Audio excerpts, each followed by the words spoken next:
రంగారెడ్డి జిల్లా ఇబ్రహీంపట్నం నియోజకవర్గం అబ్దుల్లాపూర్ మెట్ మండలంలోని తుర్కయంజాల్ మున్సిపాలిటీ డాక్టర్ బాబాసాహెబ్ అంబేద్కర్ చౌరస్తా దగ్గర ఈరోజు కాంగ్రెస్ పార్టీ ఏఐసీసీ ఆదేశాల మేరకు తుర్కయంజాల్ మున్సిపాలిటీ జై బాపు జై భీమ్ జై సంవిధాన్ అనే program Turkayamjal municipality Congress party అధ్యక్షురాలు మాజీ కౌన్సిలర్ కొత్తకురుమ మంగమ్మ శివకుమార్ ఆధ్వర్యంలో జరిగింది।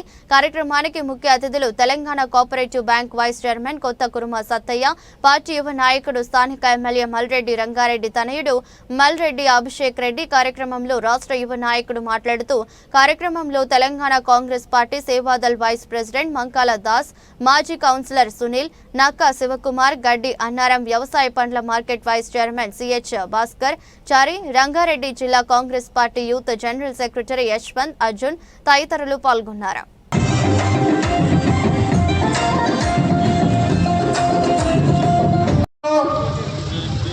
जय भीम जय संविधान దీని అర్థం ఏంటంటే మన రాజ్యాంగం కాపాడుకోవడానికి రాజ్యాంగం రచయించి 75 సంవత్సరాలు కంప్లీట్ అయిన సందర్భంలో మరి అదే రకంగా కాంగ్రెస్ పార్టీ ఏఐసీసీ అధ్యక్షులుగా మహాత్మా గాంధీ గారు 100 సంవత్సరాలు కంప్లీట్ అయిన సందర్భంలో మరి మిగతా మతంతో పాటు మరి మన రాజ్యాంగాన్ని కించపరిచే సన్నపరిచే దాన్ని మార్చే ప్రయత్నంలో దాన్ని కాపాడుకునే బాధ్యత మన మీద ఉన్నది కాబట్టి కాంగ్రెస్ పార్టీ ఏఐసీసీ పిలుపు మేరకు పిసిసి అధ్యక్షులు మహేష్ కుమార్ గౌడ్ సర్వసత్తాక సార్వభౌమ సామ్యవాద లౌకిక ప్రజాస్వామ్య గణతంత్ర రాజ్యంగా నిర్మించుటకు పౌరులందరికీ సామాజిక ఆర్థిక రాజకీయ న్యాయాన్ని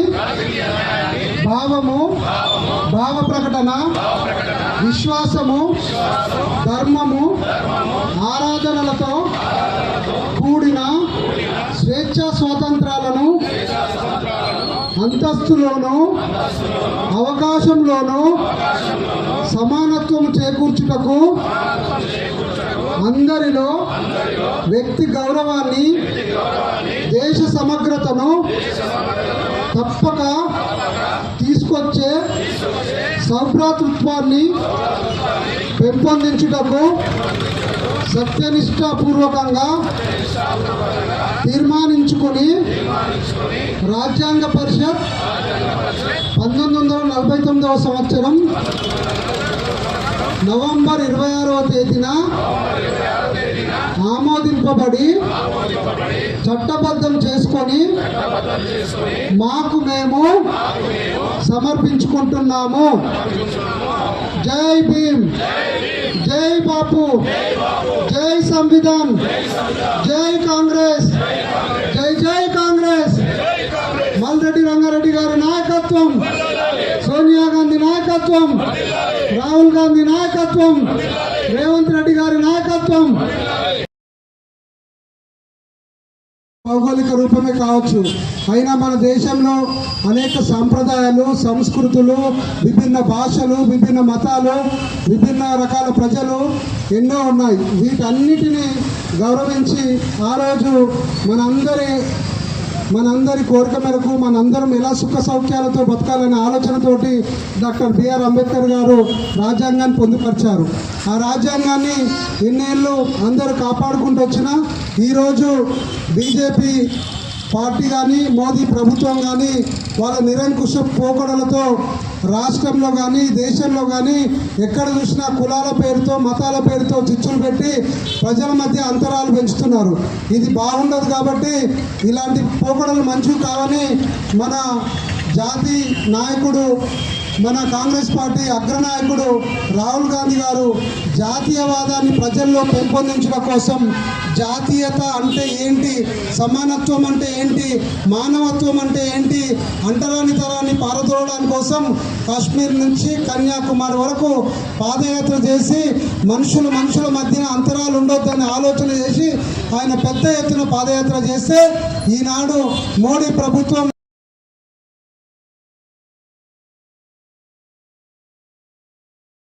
మాజీ కౌన్సిలర్లకు మరియు అదేవిధంగా కాంగ్రెస్ పార్టీ సైనికులకు పేరు పేరున అందరికీ హృదయపూర్వక నమస్కారాలు తెలియజేస్తున్నాను. మన భారతదేశంలో రాజ్యాంగం నడుస్తుందంటే, మనము రాజకీయాలు చేస్తున్నామంటే అది అంబేద్కర్ గారు రచించిన రాజ్యాంగం పట్లనే మనం ఈరోజు మన భారతదేశంలో రాజకీయాలు నడుస్తున్నాయి. అదేవిధంగా మరి మన రాహుల్ గాంధీ గారు భారతదేశం మొత్తం చుట్టుముట్టి పాదయాత్ర చేసి మరి రాజ్యాంగాన్ని కాపాడాలని, మరి ఇంటింటికి గడప గడపకు చేర్చాలని ఒక గొప్ప నిర్ణయం తీసుకోవడం జరిగింది. మరి మనందరం దాన్ని పాటిస్తూ మన నియోజకవర్గం ముద్దుబిడ్డ కాబోయే మంత్రివర్యులు మల్లెడ్డి రంగారెడ్డి నగర్ ఆధ్వర్యంలో మన నియోజకవర్గంలో మంచి బ్రహ్మాండంగా చేయడం జరుగుతుంది. మరి మనందరం దీనికి సహకరిస్తూ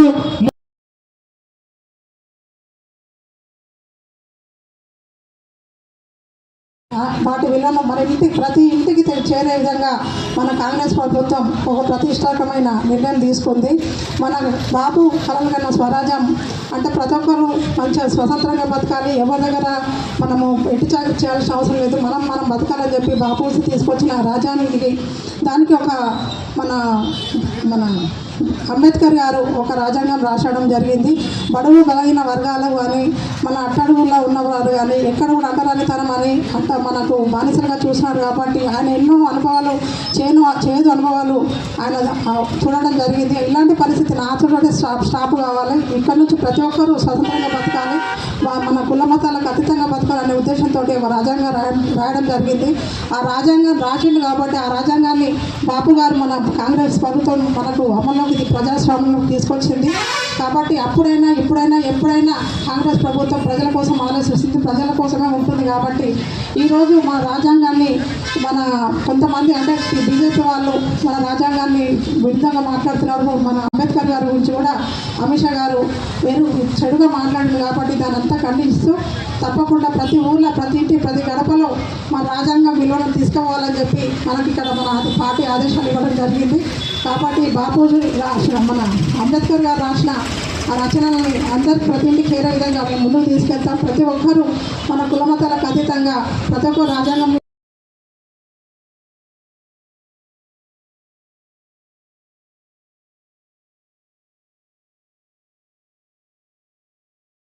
మన భారత రాజ్యాంగాన్ని తుంగలో కలిపే ప్రయత్నం ఒకటి చేస్తుంది.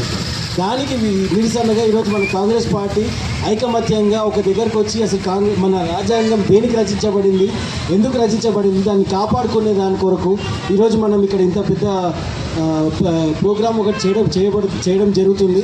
ఇదే ప్రోగ్రాం ఖచ్చితంగా ఇంకా ప్రతి ఊరికి ప్రతి ఇంటికి ప్రతి గడప వరకు తీసుకెళ్ళి మన భారత రాజ్యాంగాన్ని ఎట్లా కాపాడుకోవాలి అతీతంగా ఈరోజు అందరం కలిసి పనిచేస్తాము. ఈరోజు బడుగు గురించి ఈరోజు అలా దాదాపు మన బిఆర్ అంబేద్కర్ గారికి వెన్నుపోటు దానికి నిరసనగా ఈరోజు మనం వాళ్ళకి అసలు మన బడుగు బలి ముందుండి ఒక థాట్స్ అన్ని కులాలకి అన్ని మతాలకి ఎట్లా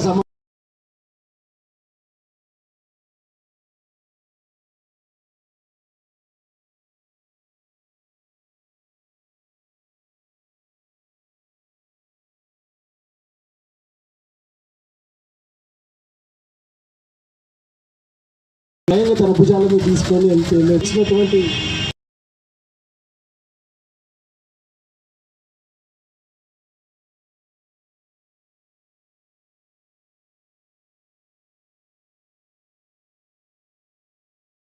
ఆధార్ కార్డు చూసి వెంటనే వాళ్ళను చంపడం చాలా బాధాకరణం. దాన్ని మేమందరం ఖండిస్తున్నాము. ఎందుకంటే ఎక్కడైనా స్వతంత్ర దేశం ఎక్కడైనా స్వతంత్రంగా బతకొచ్చు. కానీ పాకిస్తాన్ వాళ్ళు ఉగ్రవాదులు ఇచ్చేసి అక్కడికి వచ్చేసి ఎక్కడైతే తెలుగు వాళ్ళు ఉన్నారో ఎక్కడైతే మన ఇండియన్స్ ఉన్నారో వాళ్ళను టార్గెట్ చేసి వాళ్ళ భార్య భర్తలు పిల్లలు మొన్న ఒక 6 రోజుల కింద పెళ్ళైన కొత్త జంటలను కూడా కనికరం లేకుండా నిర్దాక్షికంగా భార్య ముందుకు చంపడం చాలా బాధాకరం. అందరికీ చాలా బాధ కలిగింది. ఆ విషయాన్ని మేము అందరం ఖండిస్తున్నాం. తప్పకుండా ఎవరైతే చంపిరో వాళ్ళని చంపేంత వరకు కేంద్ర ప్రభుత్వం చర్యలు తీసుకోకపోతే మా కాంగ్రెస్ తరఫున ఎక్కడి దాకైనా మేము వెళ్తామని చెప్పి తెలియజేస్తూ వాళ్ళ కుటుంబాలకి సానుభూతిగా చనిపోయిన వాళ్ళకు నివాళులు అర్పించడానికి ఇక్కడ వచ్చిన ప్రతి ఒక్కరు ఒక్క నిమిషం మౌనం పాటించవలసిందిగా కోరుతున్నాను.